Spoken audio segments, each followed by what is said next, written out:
This is a graph of UK bond yields from the last month. After a tumultuous week, the market is starting to settle. The government announced Monday that it would walk back part of its controversial tax cut plan, a move to cut the top rate of income tax. That, in addition to an emergency bond buying program from the Bank of England, helped calm investors after the UK's financial market was thrown into chaos last week. England's central bank looking to put down a revolt in the financial markets there. They did a dramatic intervention today to try to calm the markets following the turmoil after last week's mini-budget. They worked through the night and came up with an unprecedented package. At the heart of the crisis are derivatives, complex financial instruments that allow investors to bet on the performance of assets, in this case, government bonds. Well, this was a somewhat niche part of the market, but it rippled out in ways that people really didn't expect. And in the end, it was potentially going to impact the entire financial stability for the UK. Here's how this type of investment started a ripple effect that risked creating crisis-level losses in typically quiet corners of the market. Let's look at where the bond crisis started. On September 23rd, the British government unveiled sweeping tax cuts as part of a plan to kickstart economic growth. High tax rates damage Britain's competitiveness. They reduce the incentive to work, to invest, and to start a business. The announcement spooked many investors, who responded by starting to sell off their holdings of government bonds. They're worried that they were going to flood the market with new issuance at a time when demand for UK debt is already very low. As well, they're concerned that it's going to stoke inflation and make the Bank of England even more aggressive in raising interest rates. The sell-off sent yields sharply higher as bond prices fell. Bond prices and yields are inversely related. But these changes didn't just impact bondholders directly.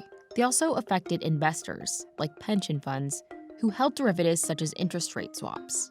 These are financial contracts whose values are tied to assets like bonds.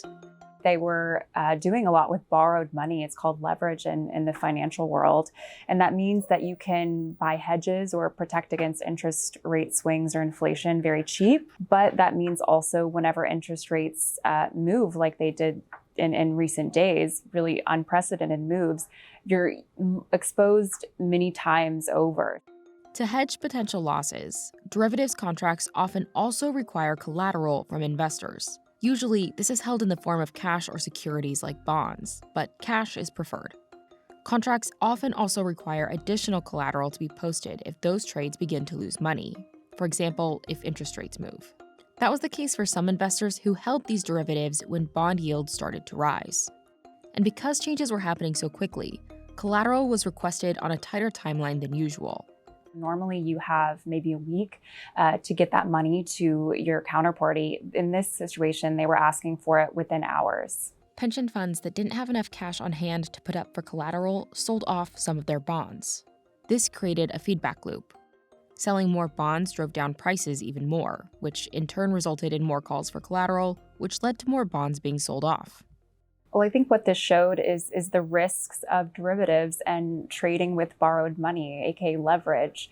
We've seen this before in the financial crisis, but this was once again a reminder of how quickly the market can turn around on you and the widespread impacts that can have on financial markets. Justifying its intervention, the Bank of England said on Wednesday, were to function in this market to continue or worsen, there would be a material risk to UK financial stability. The Bank of England will continue to buy bonds through October 14th. But effects from the crisis have spilled into other markets. So it's not a long-term strategy. There's a lot of questions about what's going to happen once they stop buying those bonds. I think this is serving as a reminder of the risks that lie ahead as central banks continue with their plans to raise interest rates to combat inflation.